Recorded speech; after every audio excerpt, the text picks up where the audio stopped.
আজকের এই মহতী জনসভার সভাপতি মণ্ডলী, সম্মানিত সদস্যগণ, মঞ্চে আসীন আছেন, আমাদের এই দেশকে আরএসএস, বিজেপি, ফ্যাসিবাদী শক্তির হাত থেকে রক্ষা করার জন্য যে দেশপ্রেমিক জোট গঠিত হয়েছে, এই ইন্ডিয়া জোটের শরিক দলের নেতৃবৃন্দ আজকে এই কালাছড়া বাজারে প্রাকৃতিক দুর্যোগ উপেক্ষা করেও তার সাথে গত 6 বছর ধরে এ রাজ্যে আরও একটা নতুন দুর্যোগ প্রায় প্রতিটি ক্ষেত্রে সব কিছুকে মারিয়ে আপনারা যারা এই সমাবেশে এসেছেন, দূর থেকেও যারা আমাদের বক্তব্য শুনছেন, এই বাজারের সুদী দোকানি, পথচারী সমস্ত বন্ধুদের আমি আমাদের প্রার্থী শ্রীযুক্ত রাজেন্দ্র রিয়াং এবং আমাদের জোটের তরফ থেকে, আমার নিজের তরফ থেকে অভিনন্দন এবং শুভেচ্ছা জ্ঞাপন করছি। আমার আগে তিনজন বক্তা খুব সুন্দরভাবে আমাদের এই অষ্টাদশ লোকসভা নির্বাচন কি প্রেক্ষাপটের সামনে দাঁড়িয়ে দেশের মানুষ এই নির্বাচনে তার সম্মুখীন হচ্ছেন এ সম্পর্কে বলে গেছেন। পরবর্তী বক্তা হিসাবে অবশ্যই অনেক কথা না বললেও আমার চলবে, আবার কিছু কথা বলতে গিয়ে চর্বিত চর্বণ হবে। আমি চেষ্টা করব যতটুকু সম্ভব যে প্রয়োজনীয় যে কথাগুলো প্রয়োজনে আবার বলতে হয় সেগুলো একটু উল্লেখ করতে হবে, তার মধ্য দিয়ে আমার বক্তব্য রাখার জন্য। একটা লোকসভা নির্বাচন অবশ্যই অন্য নির্বাচনও 5 বছর বাদে বাদে আসে,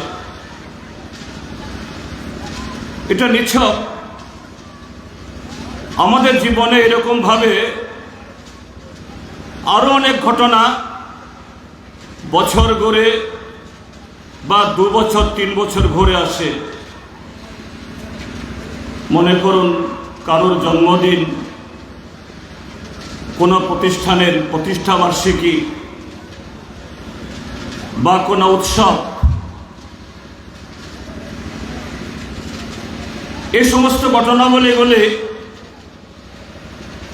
আমরা হয়তোবা আন্তরিকভাবে খুব গুরুত্ব দিয়ে কোনোটা অংশগ্রহণ করি, আবার কোনোটাতে আমরা নির্লিপ্ত থাকি। এতে ব্যক্তির বা কোনো প্রতিষ্ঠানের তেমন ক্ষতি বা বৃদ্ধি হওয়ার কোনো সেরকম সুযোগ নেই, কিন্তু নির্বাচন, আর সেই নির্বাচন যখন লোকসভা নির্বাচন,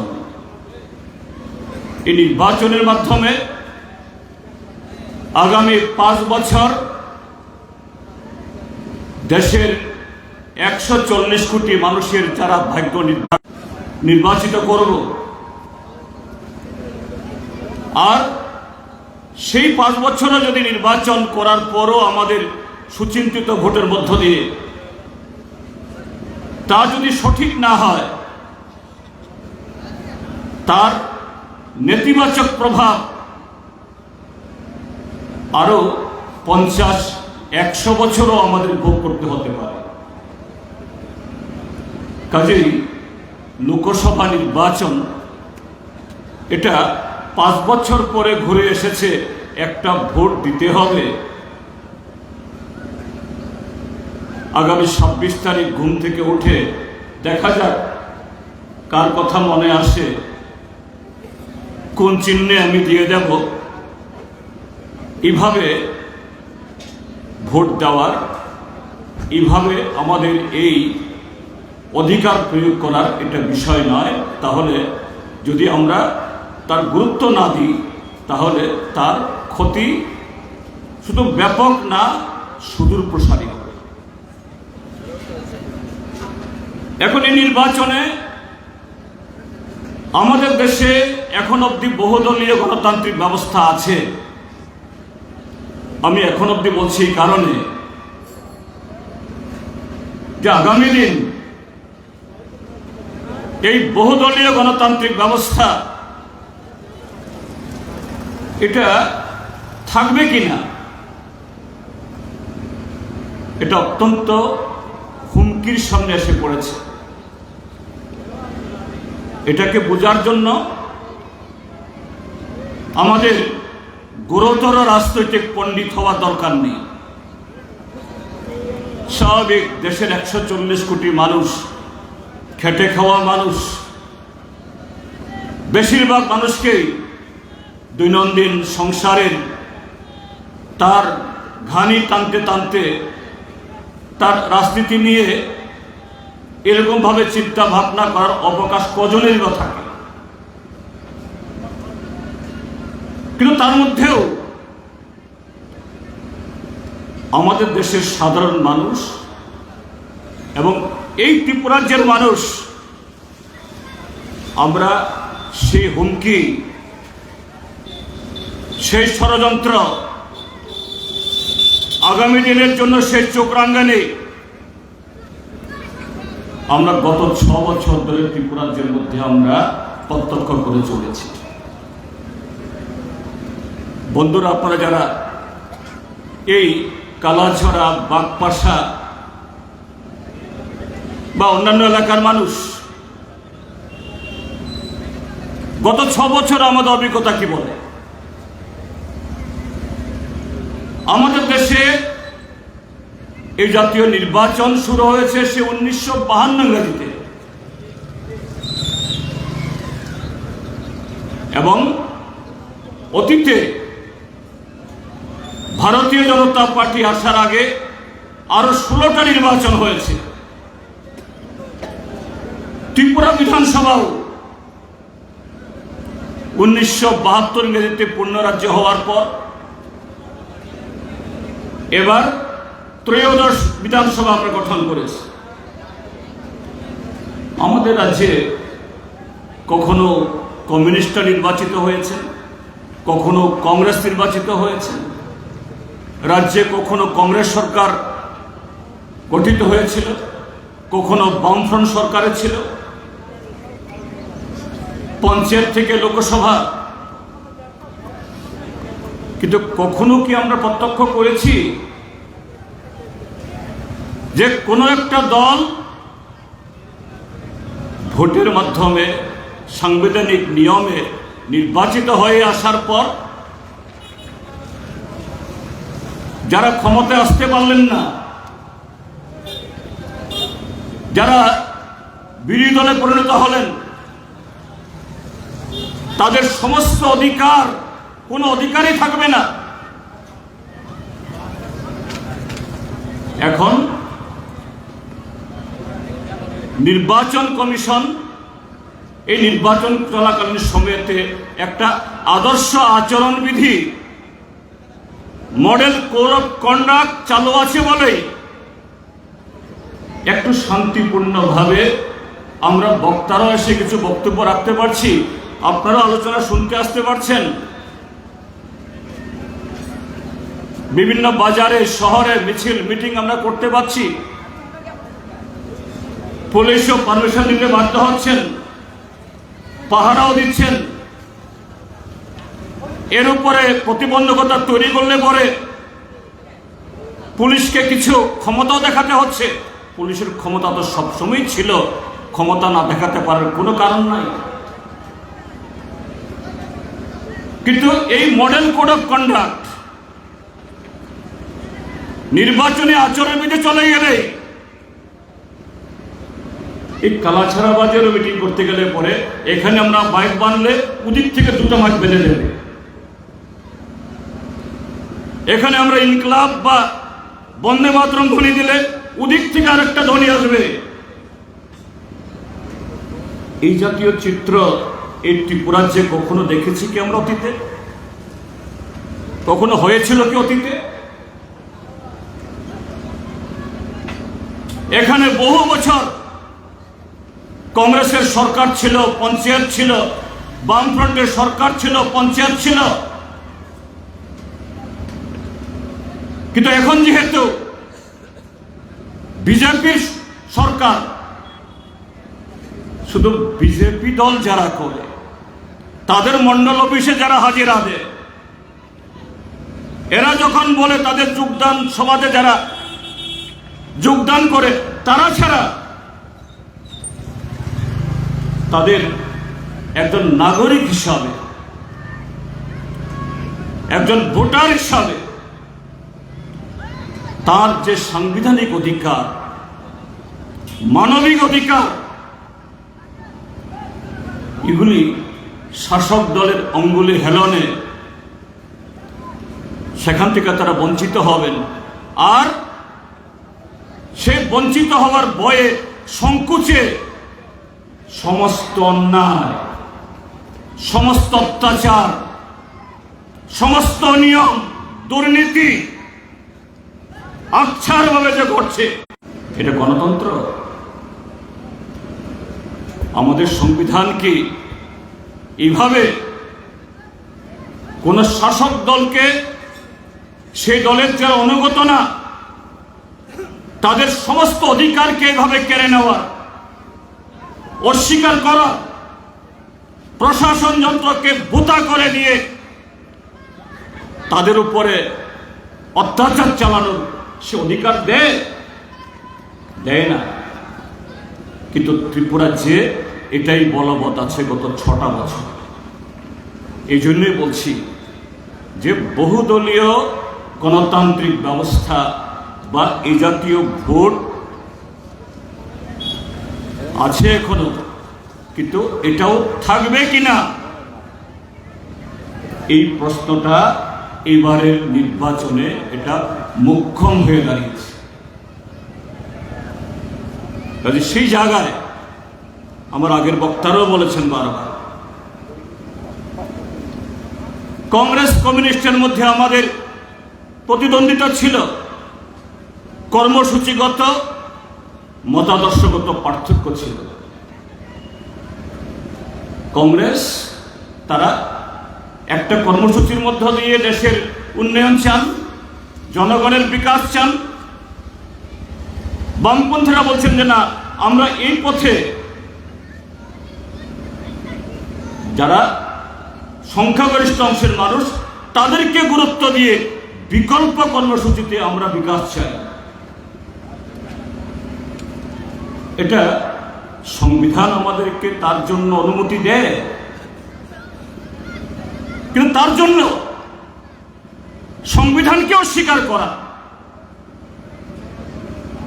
ভোটাধিকার কেড়ে নেওয়া, মত প্রকাশের অধিকার কেড়ে নেওয়া, পার্টি অফিস খোলার অধিকার কেড়ে নেওয়া, জব কার্ড কেটে দেওয়া, বিপিএল কার্ড কেটে দেওয়া, সেন্সাসের মাধ্যমে আপনি ঘরের বেনিফিশিয়ারি হওয়ার যোগ্যতা অর্জন করেছেন, আপনার নাম ছেঁটে দেওয়া,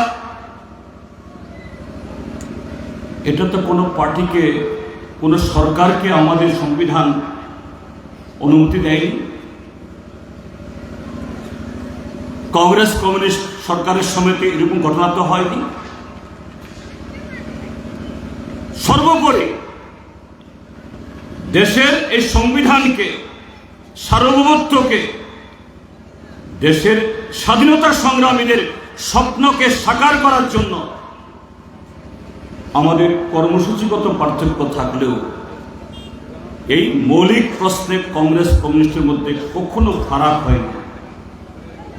কারণ সংবিধান তার কাছে শুধু শপথ বাক্য না, সংবিধান তার কাছে ধর্মগ্রন্থের মতোই বা তার চেয়েও বেশি পবিত্র।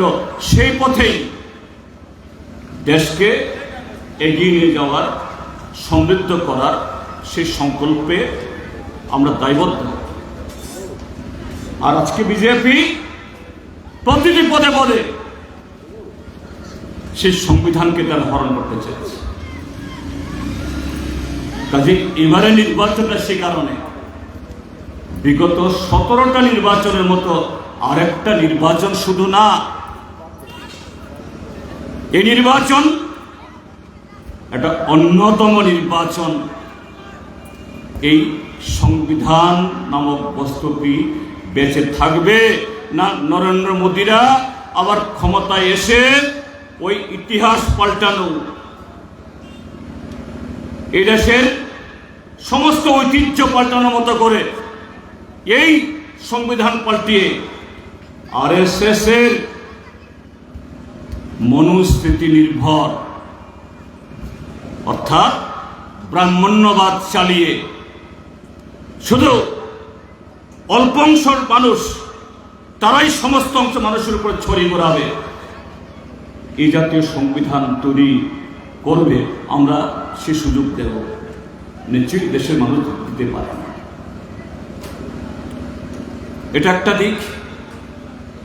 আরেকটা দিক,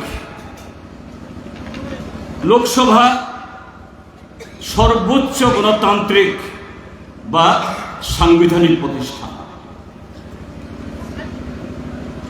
লোকসভার জন্য আমরা প্রচার করছি, প্রার্থী যেই হন, প্রার্থী একটা সাক্ষী বা একটা নিমিত্ত, কিন্তু প্রার্থী হিসাবেও, প্রার্থী চয়নের দিক থেকেও এখন আমরা জনগণকে কি ধরনের গুরুত্ব দিচ্ছি কি দিচ্ছি না তাও নির্ভর করছে আজকে। তো সেই জায়গায় লোকসভার প্রচারের এই আলোচনাতে কি শাসক দল কি বিরোধী দল বা অন্যরা সত্যের উপর ভিত্তি করে জনগণের সামনে দেশের প্রকৃত অর্থনৈতিক, সামাজিক এবং অন্য সমস্ত দিক থেকে তার চেহারা কি সেটা উপস্থিত করেই তো আমরা ভোট চাইব। তার মধ্য দিয়ে গণতন্ত্র আরো সুউজ্জ্বল হবে, শক্তিশালী হবে। কিন্তু আজকে আমাদের শাসক দল তারা কি বলছে? বিগত দুটি নির্বাচনে, এগুলি পুনরাবৃত্তি করা দরকার নাই, আমার আগের বক্তারও কিছু উল্লেখ করে গেছে। তারা কৃষকদের প্রতিশ্রুতি দেন, যুবকদের প্রতিশ্রুতি দেন, সমস্ত গরিব মানুষকে প্রতিশ্রুতি দেন, সারা দেশের মানুষকে প্রতিশ্রুতি দেন, কিন্তু ক্ষমতায় আসার পর 5টা বছর তার দ্বিতীয়বার উচ্চারণ করেন না। নির্বাচনের সময়তে যে ইশতেহার প্রকাশ করেন আর ক্ষমতায় বসে তারা সেই ইশতেহার তারা মেলে দেখেন না, তারা নতুন কর্মসূচি হাজির করেন। প্রথম 5 বছর আমরা কি দেখেছি? সেই 2 কোটি করে চাকরি, 15 লক্ষ টাকা, জিনিসের দাম অর্ধেক করবেন, কৃষকদের ঋণ মুকুব করবেন, এগুলো দ্বিতীয়বার উচ্চারিত হয়নি,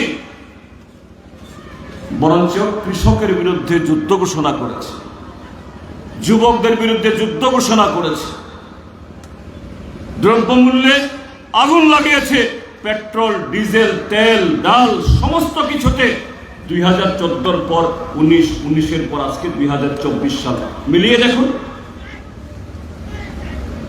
কিন্তু যে কথাটা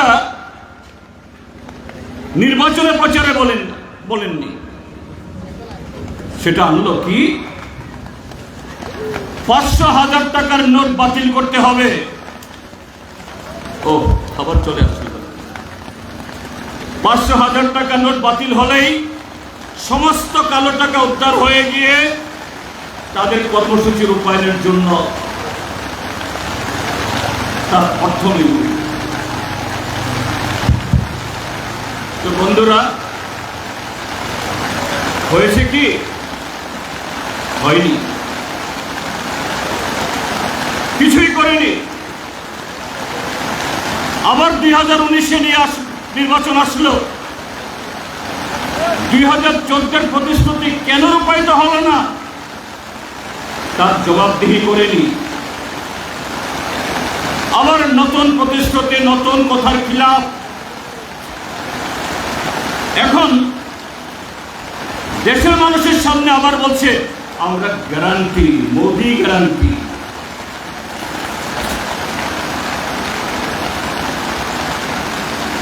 এরা সেই সৎসাহস নেই।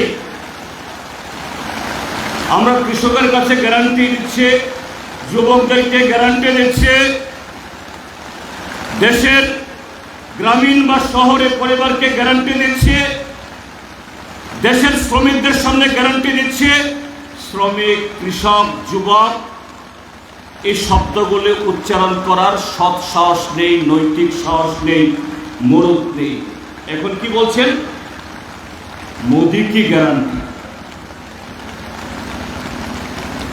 মোদি গ্যারান্টি মানেটা কি? ফেল। গত 10 বছরে যতগুলো স্লোগান তুলেছিল সমস্ত গ্যারান্টি ফেল। আমি সেই জায়গায় বলবো, ইন্ডিয়া জোটের বড় শরিক কংগ্রেস দল, জাতীয় কংগ্রেস দল এবার 5টি গ্যারান্টি এবং খুব সুন্দরভাবে সে গ্যারান্টিগুলি কিভাবে রূপায়িত হবে, তার ব্যক্তি কি হবে, তার টার্গেট করা হবে, আর কতদিনের মধ্যে সেগুলো কার্যকরী হবে তারা প্রকাশ করেছেন। আমরা ইন্ডিয়া জোটের সমস্ত দলের পক্ষ থেকে আমাদেরও সহমত আছে, সমর্থন আছে। এবং ব্যক্তিগতভাবে আমি বলবো, অতীতেও কংগ্রেস দল এরকম বহু ইশতেহার প্রকাশ করেছেন, কিন্তু এবার যে ইশতেহার প্রকাশ করেছেন এটা অতুলনীয়, তুলনাহীন। এবং সেই জায়গায় বলতে চাই যে কংগ্রেসের গ্যারান্টির পাশাপাশি সেই লড়াইয়ে যখন বামপন্থীরা থাকেন, বামপন্থীরা যুক্ত হন, বামপন্থীদের তাকত তার সাথে সহযাত্রী হন, এটা শুধু প্রতিশ্রুতি না, এটা বাস্তবের রূপ শুধু না, তার মধ্য দিয়ে দেশের অর্থনৈতিক সামাজিক চেহারার অন্য পরিবর্তন হতে বাধ্য। তার প্রমাণ 2004 সাল এরকমই নির্বাচন, তখনও ভারতীয় জনতা পার্টির সাথে আমাদের লড়াই। অটল বিহারী বাজপেয়ী তিনিও বিজেপির, তিনিও আরএসএস এর সদস্য ছিলেন, কিন্তু তারপরে বলবো অটল বিহারী বাজপেয়ীর সাথে আজকের নরেন্দ্র মোদীর আকাশ পাতাল ফারাক। কারণ বাজপেয়ী সাহেব একজন কবি, লেখক, স্বাধীনতা সংগ্রামে অংশগ্রহণকারী না হলেও প্রত্যক্ষদর্শী ছিলেন। 1942-এর সে ভারত ছাড় আন্দোলনের সময়তে অটল বিহারী বাজপেয়ীর বয়স ছিল 18 বছর। যৌবনে তিনি স্বাধীনতা আন্দোলন দেখেছেন। কাজে আরএসএস সদস্য হিসাবে অংশগ্রহণ না থাকলেও প্রত্যক্ষ করেছেন, অর্থাৎ তিনি দূর থেকে হলেও তার প্রভাব তার ভেতর আছে। সে অটল বিহারী বাজপেয়ী 2004 সালের নির্বাচন একটা জিতে আসবেন, একটা প্রচার তুলে দিয়েছিল, ইন্ডিয়া শাইনিং, ভারত চমকাচ্ছে, বিজেপির জয়কে এগিয়ে নিয়ে আসার জন্য নির্বাচনের তারিখ 6 মাস এগিয়ে নিয়ে এসে ভোট করল। আমরা বামপন্থীরা, কংগ্রেস সবাই মিলে সাম্প্রদায়িক শক্তিকে আটকানোর জন্য তখনও আওয়াজ আমরা তুলেছিলাম, কিন্তু আজকের মতো জোট হতে হয়নি। তারপরেও বিজেপি হেরেছিল এবং বিজেপি হারার পর যে সরকার তৈরি হয়েছে ইউপিএ সরকার, সেই সরকারেই 100 দিনের কাজের গ্যারান্টি আইন তৈরি করেছে। আজও সেই রেগা আইন হওয়ার কারণে গ্রামে গঞ্জে কিছু টাকা পয়সা মানুষের হাতে আসে। আজকের মোদী সরকার, ত্রিপুরাজ্যের মানিক শাহ সরকার এগুলি জনগণের কাছে সব আসতে দেয় না। সেই ইউপিএ সরকারে ডক্টর মনমোহন সিংয়ের নেতৃত্বে ফুড সিকিউরিটি অ্যাক্ট, খাদ্য নিরাপত্তা আইন রচনা করেছিল, যে খাদ্য নিরাপত্তা আইনের কারণে আজকে নরেন্দ্র মোদীকে 81 কোটি মানুষকে 5 কেজি চাউল ফ্রি খাওয়াতে হয়। তিনি বড়াই করেন, हम 81 करोड़ आबादी को मुफ्त में चावल खिलाता हूं, आपका मुराद में नहीं है ये। এটা ইউপিএ সরকার। সেই ইউপিএ সরকারের কারণে বন অধিকার আইন হয়েছে। সারা দেশের কথা বলবো না, এই বন অধিকার আইন আসার আগে আমাদের রাজ্যের ট্রাইবেলদের একটা বড় অংশ জমি নেই, শিক্ষা চাষের দিক থেকে অনগ্রসর। ট্রাইবেল এলাকার মধ্যে এরকম চৈত্র বৈশাখ মাস যখন আসে, অভাবের তাড়না, সন্তান বিক্রি, তার প্রভাব সারা ত্রিপুরাজ্যে পড়ত।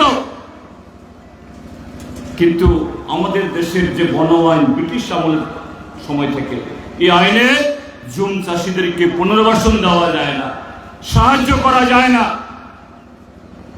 ইউপিএ সরকার সে আইন করলো, সে আইনের হাত ধরে এই ত্রিপুরাজ্যে 1,25,000 ট্রাইবেল পরিবার, এদের হাতে 12 লক্ষ কানি ফরেস্ট ল্যান্ড তার পাট্টা দেওয়া হয়েছে। এই 12 লক্ষ কানির প্রায় 8 লক্ষ কানি জমিতে রাবার বাগান গড়ে উঠেছে। আজকে ত্রিপুরাজ্যের অর্থনীতি এই রাবার বাগান অন্যতম তার যোগদান। এই ইউপিএ রাইট টু ইনফরমেশন, তথ্য জানার অধিকারের আইন তৈরি করেছে। আমাদের দেশের যে আমলাতান্ত্রিক ব্যবস্থা, তারা জনগণকে ঠিক সেরকম ভাবে পাত্তা দেয় না, তথ্য গোপন করে। এই আইনের সুবাদে একজন সাধারণ মানুষও ডিএম অফিস, এসডিএম অফিস, থানাগুলোতে এরকম যারা জনবিরোধী একটা ছোট্ট অংশের আধিকারিকরা আছেন, তাদের কাছ থেকে সমীহ আদায় করতে পারে। কাজে ইন্ডিয়া জোট তথা বামপন্থী এবং ডানপন্থীরা ঐক্যবদ্ধ হলে পরে এটা শুধু প্রতিশ্রুতির মধ্যে সীমাবদ্ধ থাকে না, এটা শুধু গ্যারান্টি পত্রের মধ্যে সীমাবদ্ধ থাকে না। ডানপন্থী তথা কংগ্রেসীদের ইচ্ছা, বামপন্থীদের প্রত্যয়, দুটো যখন একসাথে হয় অসম্ভবকে সম্ভব করতে পারে। ঠিক তেমনি আগামী দিনের এই প্রতিশ্রুতিগুলো পূরণ করা না। ভারতীয় জনতা পার্টি যে বলছে দেশের মানুষকে বিভ্রান্ত করছে, তাদের ক্যাডারদের মনোবল ধরে রাখার জন্য স্লোগান তুলছে আপকি বার 400 পার। এটা আত্মবিশ্বাসহীনতার স্লোগান। বামপন্থী ডানপন্থীরা ঐক্যবদ্ধ হয়েছে তার সে স্বপ্ন পূরণ হবে না। আজকে দেশের যে রাজনৈতিক যে পরিবেশ, আজকে তাই বলছে। আপনি এখন পরিসংখ্যানে আসুন, রাজনৈতিক পরিবেশের কথা, পরিস্থিতির কথা অনেক আলোচনা হয়েছে বা হচ্ছে, হবে। আমি এখন পরিসংখ্যানের কথা বলছি। 2014 সালে বিজেপি এসেছে এই মিথ্যার উপর ভর করে। কত পার্সেন্ট ভোট পেয়েছিল? বিজেপি পেয়েছিল 31%, আর তার শরিক দল শিবসেনা, তেলুগু দেশম পার্টি, আকালি দল, দক্ষিণের এআইএডিএমকে, সবকটা দলেই সেই রাজ্যের একটা বড় রাজনৈতিক শক্তি। তারা মিলে 7%, 38%, বাকি 62% মানুষ এই এনডিএ কে ভোট দেয়নি। কিন্তু ভোট ভাগাভাগের জেরে 282টা আসন নিয়ে 2014 সালে ক্ষমতা এসেছে। 2019-এ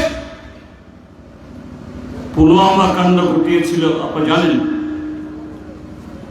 যখন দেখছিল নরেন্দ্র মোদী বিগত লোকসভা নির্বাচনে জনগণের সামনে বলার যুৎসই তার কোনো বক্তব্য নেই, ষড়যন্ত্র করতে হবে, পাকিস্তানের বর্ডার, আমাদের জম্মু কাশ্মীর, তার বর্ডারের পাশে একটা দুর্ঘটনা ঘটিয়ে দিল।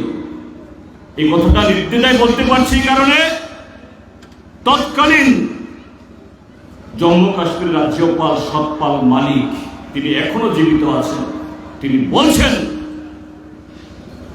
যে সিআরপিএফদের সে পথে না পাঠানোর জন্য বারবার বলা হয়েছে, তারপরেও অজ্ঞাত কারণে দেশের স্বরাষ্ট্র মন্ত্রক না সেই রাস্তাতে পাঠাতে হবে এবং অনিবার্য দুর্ঘটনা ঘটেছে।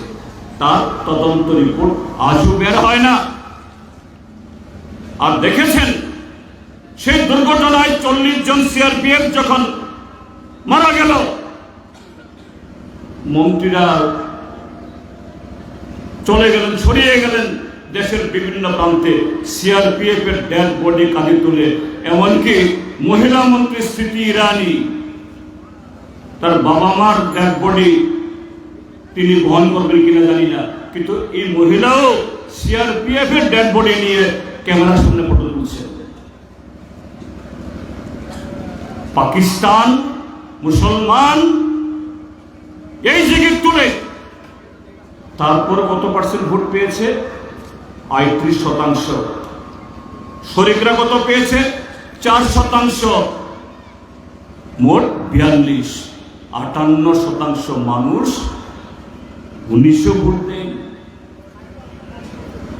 সে 58% আমরা এখানে দেখছেন, আমরা বামপন্থীরা, Congress, CPIML, PPP, CPI, RSP, forward block, Akhilesh যাদবের দল, লালু প্রসাদ যাদবের দল, আর সেই 2014 সালে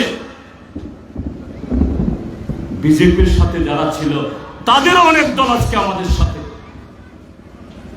মহারাষ্ট্রের শিবসেনা, দক্ষিণের ডিএমকে। তাহলে পরিসংখ্যানও বলে বিজেপি আবার সেই ভোট ভাগাভাগি করার সেই সুযোগ নেই। 543টা আসনের মধ্যে মাত্র 70টা আসন বাদে বাকি 450টার বেশি আসনে সমঝোতার মধ্য দিয়ে প্রত্যেক কেন্দ্রে একজন প্রার্থীকে সামনে রেখে লড়াই সেখানে হচ্ছে। তো স্বাভাবিক ভারতীয় জনতা পার্টির যে মিথ্যা অপপ্রচার, কুৎসা, সরকারি অর্থকে ব্যবহার করে বিরোধীদেরকে জব্দ করার চেষ্টা ছাড়া তার তো আর পথ নেই। এই যে নির্বাচন ঘোষণা হওয়ার প্রাককালে দুজন মুখ্যমন্ত্রীকে জেলে ঢুকিয়ে দিল। কি বলছে? কানুন কানুন কা রাস্তে পর চলেগা, আইন আইনের পথে চলবে। খুব ভালো কথা। কেজরিওয়াল এবং হেমন্ত সোরেনকে তোমরা গ্রেপ্তার করেছ, তার বিরুদ্ধে কি কোনো প্রমাণ তোমরা উপস্থিত করতে পেরেছ? না। তাদের বিরুদ্ধে কেউ অভিযোগ তুলেছে, এই অভিযোগের উপরে ভিত্তি করে এফআইআর হয়েছে, এদের জিজ্ঞাসাবাদের নামে জেলে ঢুকা রাখা হয়েছে। আমাদের ভারতীয় আইনে এটা ব্যক্তিগত পর্যায়েও জমি নিয়ে, টাকা নিয়ে, ব্যবসা নিয়ে, বাণিজ্য নিয়ে আমাদের অহরহ এরকম বিরোধ হয়। সে বিরোধের মধ্যে যেগুলো জঘন্যতম, সেই ক্ষেত্রে পুলিশ এসে গ্রেপ্তার করে অভিযুক্তকে যদি সেরকম প্রমাণ পায়। কিন্তু পুলিশও অনন্তকাল কোনো অভিযুক্তকে এইভাবে অ্যারেস্ট করে জেলে পুরে রাখতে পারে না। একটা সময়ের মধ্যে চার্জশিট দিতে হয়, তারপরে ট্রায়াল হয়। বিরোধী দলগুলোর বিরুদ্ধে এত সমস্ত অভিযোগ, মুখ্যমন্ত্রী, সাংসদ, বিধায়ক এদেরকে গ্রেপ্তার করা হচ্ছে, কোথাও তো চার্জশিট দিতে পারছে না। কিন্তু অন্যদিকে যারা বলে আইন আইনের পথে চলবে, আজকে নির্বাচনী বন্ড সারা পৃথিবীতে আজকে চর্চিত। এখনো মোদী সরকারের যিনি অর্থমন্ত্রী নির্মলা সীতারামন, তার স্বামী পরকালা প্রভাকর, তিনি বলছেন এই নির্বাচনী বন্ড এই পৃথিবীর মধ্যে সবচেয়ে বড় দুর্নীতি। বিজেপির আরেকজন বড় মাপের নেতা, অটল বিহারী বাজপেয়ীর সমেত মন্ত্রী ছিলেন ডক্টর সুব্রমণিয়াম স্বামী, তিনিও বলছেন, আমরা বিরোধীরা বলছি তা না। আর ভারতের সুপ্রিম কোর্ট রায় দিয়েছে এই আইন এটা সংবিধান বিরোধী, অসাংবিধানিক। তার মানে হলো অসাংবিধানিক, অর্থাৎ বেআইনি ভাবে যদি 1 টাকাও যদি সংগৃহীত হয়, সেই টাকা কালো টাকা। প্রায় 16,000 কোটি টাকা উঠেছে, তার সিংহভাগ বিজেপির পকেটে গেছে। সেই টাকাতেই তো আনাচে কানাচে ড্রেনে পড়ে থাকে বিজেপির পতাকা, ওই টাকাই কেনা পতাকা। এই টাকাতে তো হেলিকপ্টার চড়ে, এই টাকা দিয়েই তো তারা এমএলএ কিনে, সাংসদ কেনে। তাহলে এটা তো অভিযোগ না, কেজরিওয়ালের বিরুদ্ধে তো অভিযোগ। আর ইলেকট্রাল বন্ড এখন প্রমাণিত, তাহলে আসামিকে, অভিযুক্তকে, কয়েদিকে হবে বিজেপি। শুনেছেন আপনারা বিজেপির অফিসে সিবিআই গেছে কিনা? একদিনের জন্য ওই জেপি নাড্ডাকে সিবিআই ডেকেছে কিনা? ডাকা হবে না। তো এইভাবে আজকে ভারতীয় জনতা পার্টি প্রশাসন যন্ত্র, আইনের অপব্যবহার করে বিরোধীদের মুখ বন্ধ করে দিয়ে এরা ক্ষমতায় টিকে থাকতে চায়, ফেরত আসতে চায়। এটা হতে পারে না, এটা হয় না। এটা একদিক। আরেকটা দিক, আমরা যারা ত্রিপুরাজ্যের মানুষ, আমাদের কাছে কোন দলের কেউ প্রার্থী হওয়া সে দলের ব্যাপার।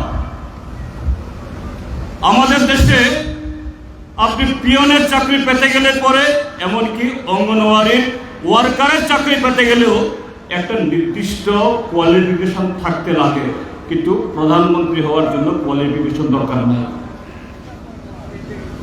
আমাদের দেশের প্রধানমন্ত্রী দুইটা MA পাসের কথা বলেন, কিন্তু সেই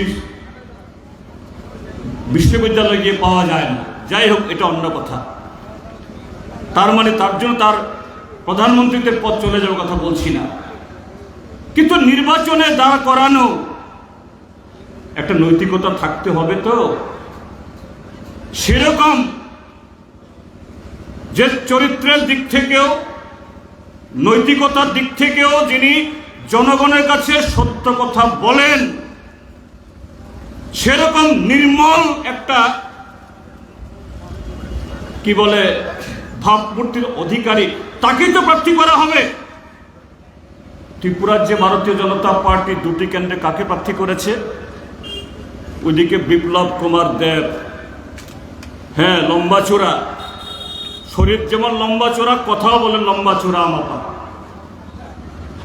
কিন্তু 4 বছরের মাথায় মাত্র 48 ঘন্টা আগে সুনামুরাতে কোথাও গিয়ে বক্তৃতা করছেন ত্রিপুরার যে আগামী 25 বছর যাতে অন্য কেউ মুখ্যমন্ত্রী হবেন এই চিন্তা ভাবনা না করেন, এমনকি বিজেপির লোকদেরকেও তিনি শাসাচ্ছেন, আমি মুখ্যমন্ত্রী থাকব 2047 অব্দি। 48 ঘন্টা পার না হতেই দিল্লিতে খবর দিয়ে নিয়ে গেল, সেখান থেকে পরদিন ফেরত আসলো, সোজা গিয়ে রাজ্যপাল ভবনে পদত্যাগপত্র দাখিল করতে হলো।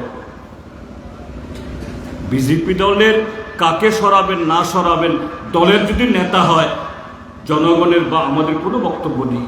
কিন্তু বিপ্লব কুমার দেব ত্রিপুরা যে মুখ্যমন্ত্রী ছিলেন, সাংবিধানিক পদে অধিষ্ঠিত ছিলেন,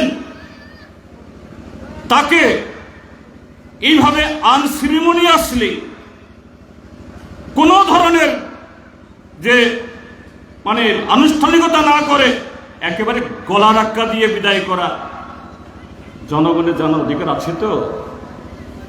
বিজেপি দলেরও আছে, জনগণের আছে, আছে কি? না বললেও এটা তো প্রমাণিত।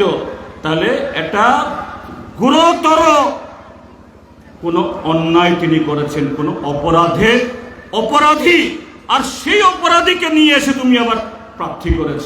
এটা ত্রিপুরার মানুষকে অপমান করা না? সেই কেন্দ্রে যিনি এখন সিটিং এমপি, তিনি একজন মহিলা। বিজেপি দল বলেন আমরা নারী শক্তির পূজারী, বেটি বাঁচাও বেটি পড়াও, নারীর উত্থানের মধ্য দিয়ে, মাতৃদেবীর শক্তি দিয়ে আমরা দেশকে গঠন করব। আর সেই প্রতিমাকে কথা নেই বার্তা নেই আবার বিসর্জন দিয়ে দিলে কাকে? কলঙ্কিত বিপ্লব দেবকে দান করি। এটা ত্রিপুরা মানুষকে অপমান করা না? পূর্ব ত্রিপুরা কেন্দ্রে আমার আগের বক্তারও বলেছেন, আবারও বলছি যে আমাদের দেশে প্রধানমন্ত্রী হওয়ার জন্য কোনো শিক্ষাগত যোগ্যতা দরকার নাই, টিপসই হলেও হতে পারে। তাদের যে প্রার্থী হয়েছেন, আমাদের বক্তব্য কোন জায়গাতে? তিনি 2018 সালে ছত্তিশগড়ের কাওয়ারদা নামক একটা বিধানসভাতে নির্দল দাঁড়িয়েছেন। বিধানসভা দাঁড়াতে গেলে পরে একটা এফিডেভিট দিতে হয়। সেই এফিডেভিটে বলেছেন আমি 1992 ইংরেজিতে শিলংয়ের লরেটো ইংলিশ মিডিয়াম স্কুলে 10ম ক্লাস অব্দি আমি পড়েছি। ঠিক আছে, সে নির্বাচনে 458 ভোট পেয়েছে নির্দল প্রার্থী হিসাবে। আর 2024 সালে তুমি লোকসভাতে দাঁড়াচ্ছ, এখানে এফিডেভিট দিয়েছেন, তখন দিয়েছেন 1992, 2 বছর পিছিয়ে গিয়ে বলছে 1990 ইংরাজিতে আমি Meghalaya high school leaving certificate পরীক্ষা দিয়েছি। কোনটা সত্য? আমাদের নির্বাচনে আইন বলে সর্বোচ্চ কোয়ালিফিকেশন উল্লেখ করতে হয়। লরেটো কলেজ, লরেটো স্কুল শিলংয়ের, এটা ICSE বোর্ডের অধীনে চলে। আর তিনি এখন বলছেন আমি Meghalaya high school leaving certificate পরীক্ষা আমি দিয়েছি। তার মানে তুমি এখানে তাহলে আরো কম, দুরকম।